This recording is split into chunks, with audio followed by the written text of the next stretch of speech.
February 22nd, 2022. Russian tanks cross into Ukraine. Within 72 hours, the United States and its allies freeze $300 billion of Russian central bank reserves money that Moscow believed was untouchable, inviolable, secure. But here's what almost nobody realized in that moment. This wasn't just a sanction. It was a signal. A signal that the rules holding the global financial system together for 8 decades had just been rewritten. And if you look back through history, every time a dominant empire starts rewriting the rules of its own currency system, what comes next is instability. It's war. Massive, civilization-altering war.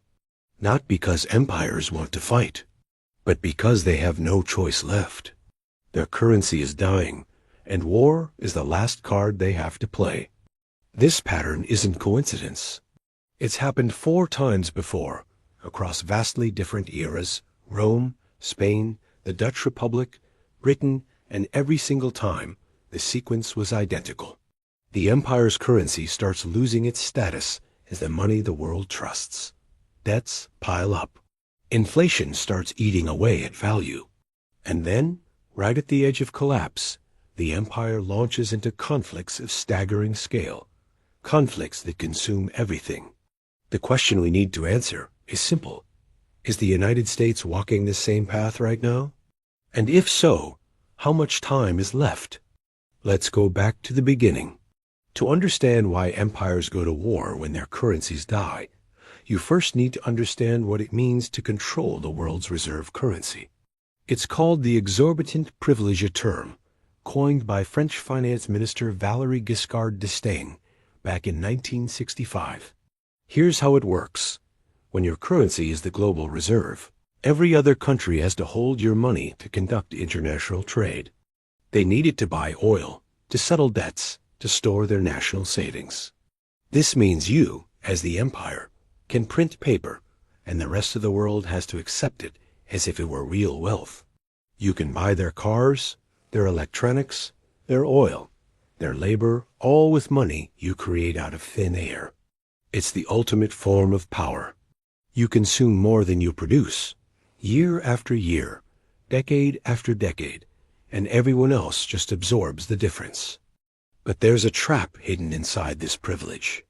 Economist Robert Triffin spotted it in 1960 and described what's now called the Triffin dilemma. For your currency to be the global reserve, you have to run trade deficits. You have to send more of your currency out into the world than comes back, so there's enough liquidity for everyone to use. But those deficits pile up, and eventually the world starts to notice.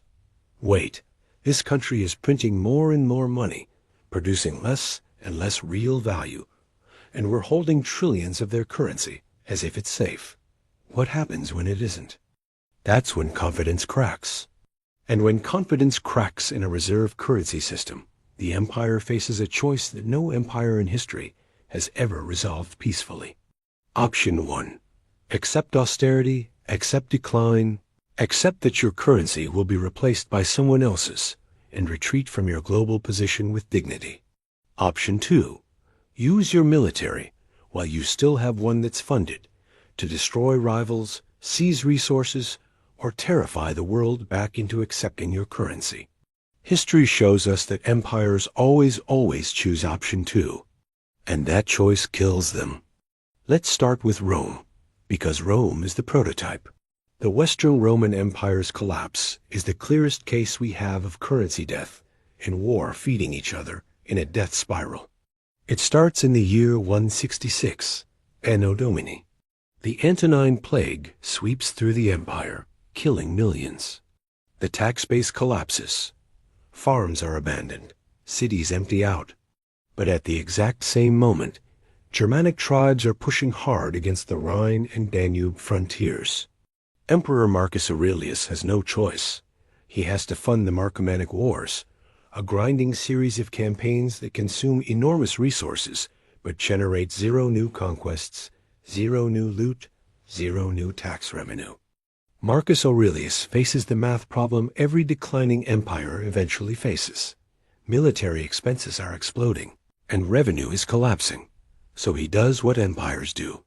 He debases the currency. The denarius, Rome's primary silver coin, had been about 85% pure silver under earlier emperors. Marcus Aurelius drops it to 75%. He takes the same amount of silver, mints more coins, and uses those extra coins to pay his soldiers. It's a hidden tax, an inflation tax. Everyone holding Roman money just got 10% poorer in real terms, but nobody voted for it, and most people didn't even understand it was happening. Here's where it gets strange. The debasement works for a while. The soldiers get paid. The wars continue. The frontier holds. But the signal has been sent. Rome no longer has enough real wealth to back its currency with actual silver. Merchants figure this out fast. They start hoarding the old, high silver coins and spending the new, debased ones. The bad money drives out the good, just like Gresham's law predicts. Prices start rising. The currency starts dying, slowly at first, then faster. Fast forward to Emperor Septimius Severus, who takes power in the year 193. Severus makes a decision that changes everything. He raises soldiers' pay from 300 denarii per year, a rate that had been stable for 200 years, to 500 denarii per year. A 67% increase in military wages. Why?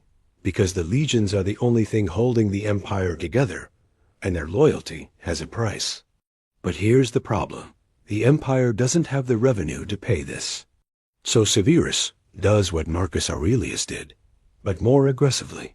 He debases the denarius down to about 50% silver. Half the coin is now base metal. He's paying soldiers more in nominal terms, but in coins worth half as much in real silver. Severus himself admitted the trap he was in. Ancient sources record him telling his sons, "Enrich the soldiers and scorn all other men." That's not a strategy. That's desperation. The state exists to pay the military. The military's loyalty can only be bought with ever-increasing nominal payments. And those payments require ever-increasing currency debasement. It's a feedback loop with no exit. By the year 260, the denarius contains about 5% silver. 5%. The coin is essentially bronze, with a thin wash of silver on the surface. It's a joke, a mockery of currency. And what's happening in the empire during this collapse? The crisis of the 3rd century, 50 years of absolute chaos. Over 60 emperors in 50 years, most of them murdered or killed in battle after ruling for months or weeks. The Gallic Empire breaks away in the west. The Palmyrene Empire breaks away in the east. Goths, Alemanni, Sassanid Persians, everyone is invading, because Rome is collapsing from the inside, and everyone can see it. The wars aren't separate from the currency collapse. They're the same thing. The state can't collect taxes in a worthless currency, so it has to extract resources by force. The continuous warfare exhausts the population and destroys infrastructure. The destruction reduces the tax base even further, forcing more currency debasement. And the debased currency makes soldiers unreliable because they are being paid in worthless metal. So they become warlords fighting for personal power instead of defending the empire. By the time Diocletian stabilizes things in 284, the West is fragmented, the monetary system is dead, and large parts of the economy have reverted to barter. The currency died.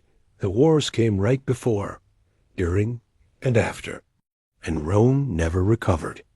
Now here's the second case, and this one's fascinating because it involves actual treasure-reel silver pouring in from the Americas, and it still ends in collapse. The Spanish Habsburgs discovered the Silver Mountain at Potosi in 1545 in what's now Bolivia. This mine produced 41,000 tons of silver between 1545 and 1700, roughly 80% of all the silver mined in the entire world during that period. Spain should have become unimaginably wealthy. Instead, it went bankrupt. Multiple times. Here's why. When you flood the economy with silver faster than you're producing real goods, You don't get wealth. You get inflation. The price revolution of the 16th and 17th centuries saw prices across Europe rise dramatically, with Spain experiencing the worst increases of all. Spain had more money, but that money was worth less. And what did Spain do with all this silver? It funded wars, endless wars. Wars against the Ottoman Empire. Wars in the Netherlands that lasted 80 years. Wars against England, including the failed Armada invasion in 1588. Intervention in the French Wars of Religion. The 30 Years' War. Spain spent the entire silver windfall on military campaigns, and when the silver started running out in the late 1500s, the empire faced the same fiscal crisis as Rome. The Spanish crown's response was to issue vellone pure copper coins with no intrinsic value, mandated by royal decree to circulate at the value of silver. It was the 16th century version of printing fiat money. The crown minted vast quantities of copper and forced the population to accept it as payment for silver-denominated debts and taxes. This was hidden taxation, just like Roman debasement, but more blatant. And the result was hyperinflation. Between 1600 and 1625, prices in Castile rose by roughly 50%. The vellone currency became worthless. Parallel markets emerged, where goods traded for real silver at multiples of the official copper price. The economy fractured, and the wars continued, draining whatever real wealth remained until Spain was no longer a great power by the mid-17th century. Let's jump forward to 1956. The British Empire. For over a century, the British pound sterling had been the world's primary reserve currency. But by 1956, Britain was exhausted. 2 world wars had drained the country financially and militarily. In July of that year, Egyptian President Gamal Abdel Nasser nationalized the Suez Canal. Britain, in secret alliance with France and Israel, launched a military invasion to retake it. This was Britain trying to prove it was still a world power, still the empire that controlled global trade routes. The markets didn't buy it. In the first week of November 1956 alone, Britain lost $279 million in foreign currency reserves, about 15% of the nation's total reserves in a single week. This wasn't a slow decline. This was panic. Investors around the world were dumping sterling because they realized British military power could no longer guarantee British currency dominance. And here's the brutal part. President Dwight Eisenhower used the currency crisis as a weapon. He told Britain that the United States would not support an international monetary fund loan to stabilize the pound unless British forces withdrew from Suez immediately. He even threatened to sell U.S. holdings of sterling bonds, which would have collapsed the currency completely. Britain had no choice. Prime Minister Anthony Eden ordered the withdrawal within weeks. The military intervention designed to show strength instead revealed total weakness. The Suez Crisis marked the end of sterling as a primary global reserve currency. The war came right at the moment of currency crisis, and the war accelerated the collapse it was meant to prevent. Which brings us to today. The United States dollar has been the undisputed global reserve currency since 1991, when the Soviet Union collapsed. The dollar's share of global reserves was about 71% in 2000. By 2022, it had fallen to about 59%. That's a 12 percentage point drop, significant, but not catastrophic, yet. But then came February 22nd, 2022, and the freezing of $300 billion in Russian reserves. That decision shattered a fundamental assumption, that holding U.S. dollars or dollar-denominated assets was safe from political interference. Central banks globally started diversifying faster. The BRICS nations Brazil, Russia, India, China, South Africa expanded in 2024, explicitly discussing alternatives to dollar dominance and developing payment systems that bypass SWIFT and the U.S. banking system.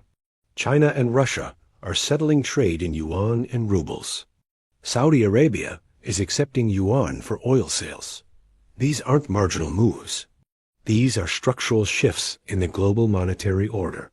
And what's happening with U.S. debt? The federal government entered 2025 with over $36 trillion in cumulative debt. Annual interest payments on that debt are now rivaling defense spending. The Congressional Budget Office projects that interest costs will exceed all discretionary spending within a decade. This is the Triffing dilemma playing out in real time. The U.S. has to run deficits to supply the world with dollars, but those deficits are now so large that confidence in the dollar's long-term value is eroding. The pattern from history is clear. When a reserve currency loses credibility, the empire doesn't accept decline peacefully. It uses military force to attempt to preserve the system. We've seen this exact pattern 4 times. Rome debased its currency and fought for 50 years during the crisis of the 3rd century. Spain debased its currency with Velion and fought in the 80 Years' War, the 30 Years' War, and countless others. Britain's sterling collapsed during the Suez Intervention. And in every case, the war didn't save the currency. The war consumed the resources and confidence that might have sustained the monetary system. The wars were the currency's death throes, not its salvation. So the question is, where does this leave the United States in 2025? The conditions are increasingly present. The dollar's share of reserves is declining. De-dollarization is accelerating. Debt is exploding. Geopolitical tensions with China and Russia, the 2 largest potential challengers to U.S. hegemony, are intensifying. Military spending remains enormous, but the fiscal capacity to sustain it indefinitely is eroding. The exorbitant privilege that allowed the U.S. to consume more than it produces for decades is becoming a debt trap, just as it was for every previous empire. History doesn't repeat, but it rhymes. The mathematics of hegemonic finance and the logic of power transition are structural, not contingent. Every empire that relied on reserve currency status for fiscal sustainability faced the same terminal dilemma when that status eroded: accept decline or wage war. No empire chose decline. All chose war, and the wars didn't save them.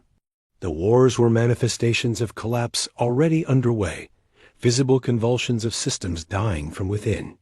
Whether the United States has entered this terminal phase in 2025 remains an open question.